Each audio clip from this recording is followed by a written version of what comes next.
It's been good. Has it improved since I've been here, though? Oh, God. Yeah. No more chits and a couple hot dogs? No more crappy hot dogs. Yeah. So I think we really beat a good team today that is down. They're injured right now, missing their point. They're a really good freshman point guard. I think Davis was out. He's a good backup back when he's been plagued by injuries. Really good player. They got some super freshmen that are out as well. And so Archie's doing a great job with that team, and really feel fortunate to get a win. We were just missing one guy, and with Isaiah, we thought maybe he could go, and then he just did not feel he could go. So another opportunity for somebody else. And today it was Brandon Johns got a great opportunity and made the most of it.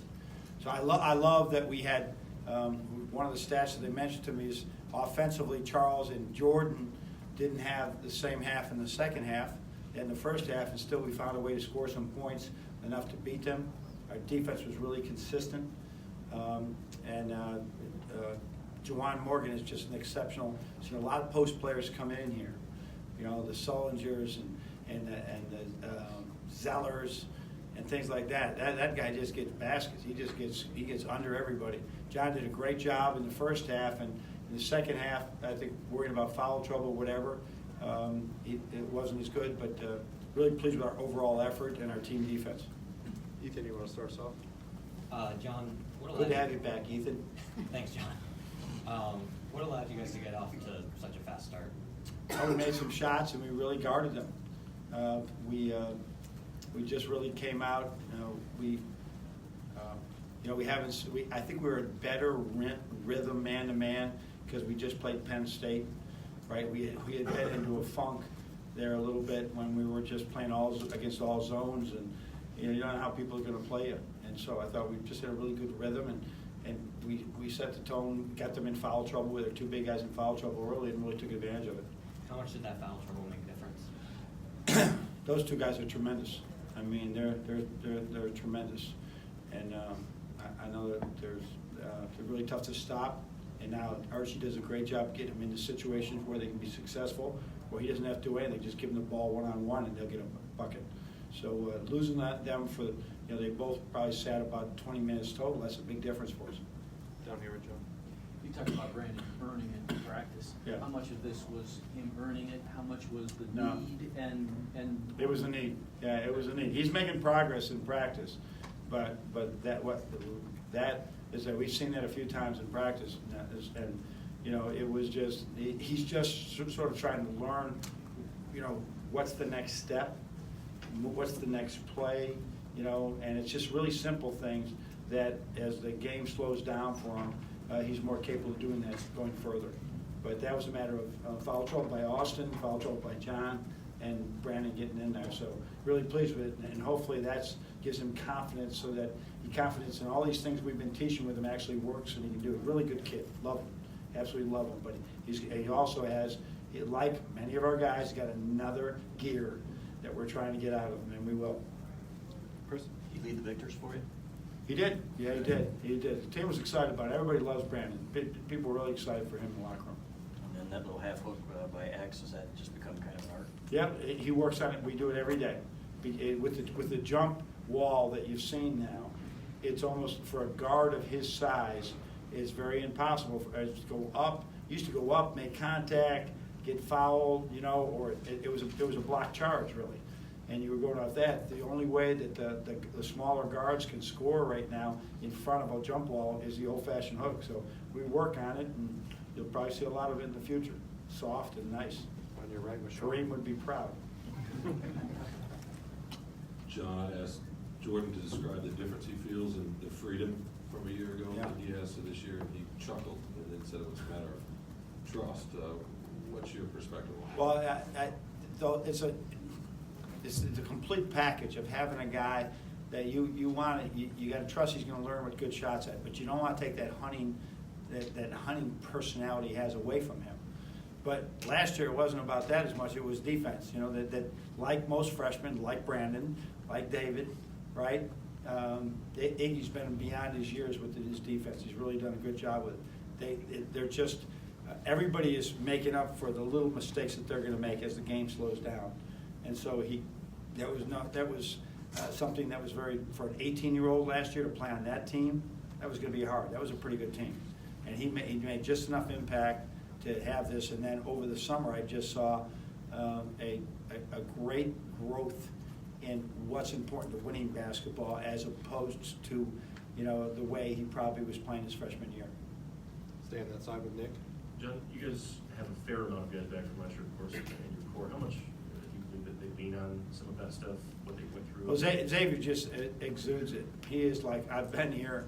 We challenge him to be the all-time winningest player, because he's played on two really good teams, and he's won a lot of games over these first 2.5 years. So I think that is where it comes from. But don't discount what Charles is just huge, and it's about winning. It's about winning. The seniors want to win. This is his 4th year in college. He just wants to win. And then John's been through it a little bit too. But other than that, everybody's sort of new at it. And that's why I was excited to get this win without Isaiah and still get the win. Has it felt like this, though, in a while with a core like this? You got 3 or 4 guys that you Yeah. that are back that had all that experience. You know what? We're like, and knock on wood, we're like a no-maintenance type of team. If you saw our grades the first semester, it's like, this team is just like we get to coach basketball with them, and that's the way it was last year, with people just doing the next right thing. Over on your left with Tom. John, of all the 15 wins you have, is this a little bit different than the rest of them, in the sense that all of a sudden you have a larger team? I mean, with Brandon playing and with Isaiah, you still went 9 deep. Is this somewhat of a breakthrough, and how confident you feel bringing Brandon out there when you go to Champaign? Yeah. Well, it was that when you're playing against at Illinois, but playing at Illinois, it's a whole different animal now. It's going to be where they're going to go, no catch, pressure, and it's going to be you won't be seeing us running those plays. They won't let us run any place. So that's something maybe Brandon can help. We'll see how he does in the next 2 days. But he's certainly now, there's an argument for him to be the big man, first big man off the bench after he played today. Ari? John, what did you see from Charles today, especially matched up with a player like Romeo Langford? Well, I know he wanted that challenge. He's got a lot of respect for Romeo, and he wanted to come in as a 4th-year guy right now. We wanted to play through him as much as we could, and see what he was going to do in that situation. And when we got, I think Langford got his second foul. That was a design play to see if we could get that second foul. And Charles had a tendency to take the ball strong, and then right at the end, right, sort of get, not be as strong with it. That was a strong baseline drive, and that's who he can be. If there's a block charge at the end, so be it. When you get to the rim, you are one of the elite athletes on maybe the quickest athlete on that court out there today. You got to do that, and I think that's a great example of it. On your right with Orion. How much has Brandon improved his awareness on defense? Oh, just like this. I mean, it's going up all the time, but it's the game. Like I said, the computers have just changed everything. Every game is going to be a new scouting report with a whole different set of rules of what they do. It's not with the 30 seconds and the coaches having practice time. They can change things so quickly, and for him to be defensively on to the next play, and we'll switch certain screens some days. Sometimes we'll hard hedge, sometimes we won't hedge. Sometimes we're going to give help off some guys and not off others. That's all going through his brain when he was a center in high school going like this. And that's the way you played the game, where he just had to guard his man. So he's growing in it, and that's the important thing. Have you seen his mindset of preparation change now that he knows he's needed? Yes, and there's a process to it. And hopefully this will be a catalyst to that process. On your left with Jacob. John, what does Brandon need to build off of this performance? What does he need to do? To just do this in practice and do this in games. But just do it in practice. He would tell you himself, right? We played 4-on-4 the other day, full court, 4-on-4, no rules. He was a non-factor in the game. Non-factor. He's good. He's good. He's got to be a factor in these games, and that was great. And that gives him a lot of energy to say, yeah, this getting to 212, playing harder, playing smarter, just embracing the contact is what all I need to do, and I can be a really good player. So I love the kid. He's going to be a really good player, is my sense, right? But we got to continue to get him so that he can embrace a role like that. On your right with Andrew. But you mentioned Charles' dunk, but I mean, can steals. Yep. He just came out Yep. seemingly on fire. Yeah, I mean, he was fired up about his matchup, right? And he was, and because he got respect and he knows how good that Langford is. So he was fired up, but he's fired up about, or we fire him up about every matchup. But sometimes it's not, the guy doesn't come in with that type of reputation. So he was fired up about that, and also fired up, the last couple of days in practice, I really felt that we needed to go back to him with some more stuff, just to make sure that he continued to grow. I looked at his assists last year, and he had 45 last year at this time, and he's at 15 right now. And I just said, we're not putting the ball in his hands enough, right? You don't have Mo in a pick and pop 3, that's an easy assist, right? He doesn't get those anymore, but he can do more with the ball, and I gotta trust him, he's gonna see it as well as score. they've got some tough shot makers, obviously. Were you pleased with the Yeah, defense they overall? really I thought they made some guarded twos. You know, they're one of the best they're out the best 2-point shot making team in the country. And we're one of the better ones guarding the 2-point shot. So it was that matchup, and you know, we just did enough to win. Right in the middle with Lucas. Coach, can you just comment on Charles' growth as a basketball player when he came from Yeah. Kentucky to now, as a senior, being one of the Yeah. big pivotal players on this team? Yeah, that's why he came here. He came here to grow and try to continue. You know, just when you come to it, you transfer and you have to sit out a year.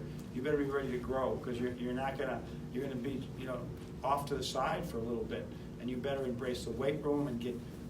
One thing, if you remember last year, you used to have a lot of walks. He used to get in and fall down in the lane. He'd be off balance. He does these balance exercises every day just to get him better at it. This kid's got a brilliant future because he's got a really smart mind, right? He picked up some switches and some off-the-ball switches that we do today. That he picked them up before any of the coaches did. He's really a bright young man who's got a brilliant future, and I love right now. Check his stats as far as shooting threes. The last several games, he's got a really good number there. Got time for a few more in the back TV with Gina. You mentioned no maintenance already, and this is something that went back to last year too. You guys don't stare at your record, you don't stare at your ranking, and the guys say that's a team thing that they do on their own without being told. How would you just describe this group of guys? I think it's a purposeful way we recruit, to get a kid that's going to embrace this thing, right? That it's all about the team, and that it's not something we have to preach. Do we have to teach it? Yeah, but we don't have to preach it, because it's natural. They come from great moms and dads, great families. That, you know, I've had the parents say, "Hey, coach, I don't even know why he's playing. He's not playing well enough," instead of being upset about that. So it is it's really that type of team that I think that there's certainly going to be times where somebody doesn't play well or doesn't get the ball in situations where we're going to have to speak about it. For the most part, they go to class. We don't have to. My assistants talk to my assistant about that, because they've been other places. They're not babysitting kids off the court or on the court. They just come and play, and off the court they're really good kids that I know our faculty and our administrators are really proud of. I'm going to close with James and then Chris. Has Isaiah made any progress, or is he still just trying to? Yeah, I thought we made progress, because I think that the training staff took some steps to try to relieve the pain and loosen things up, and I thought we were making progress, but it wasn't enough for him today, and we're never going to dabble in that area. If he says no, he says no, and that's up to him, and we trust him 100%. He's worked for 2 more days on this, so it's been 4 days working on it. But it's still not like I've with the back problem at times myself. He's out there, he can shoot threes, and I'm not worried that it's going to be lingering, but we'll probably, if for 4 days we hasn't got better, we may look at other methods right now. Let the doctors take care of it. Chris, you want to close this? They cut it to 7 or 9. You guys got some really good looks. Can you just talk about the response on offense? Yeah, you know, a team like that is going to score points, can score very quickly, or just get to the foul line on us, because they got in the 1-on-1 really easily, really easily in the second half. So we got to find ways to get those buckets that time. I think Jordan Poole again got one of those. Iggy got to the foul line and knocked some down, and Charles made a big cut, you know, cut, and X found him. And so they are growing in their connection right now. I could just see it. We're trying to put them in situations to be connected, but they're sort of feeling it probably as well as they have all year. And then guys like Xavier and John have been through the freshman troubles. How much do they talk to Brandon and kind of coach him through that? Xavier talks with everybody, and I would say John probably is the most talkative he's ever been. So he is doing that. I can see him with Brandon afterwards, but Xavier is the guy there, and Charles. Those guys are in those guys' ears because if you look at Xavier's freshman year, it was what Dave DeJulius did today. It was in and out so that Derek could get back out there. And he's been there. He's been through it. It's really been helpful, I think, for our young guys. Thank you, Coach. All right, thanks, everybody.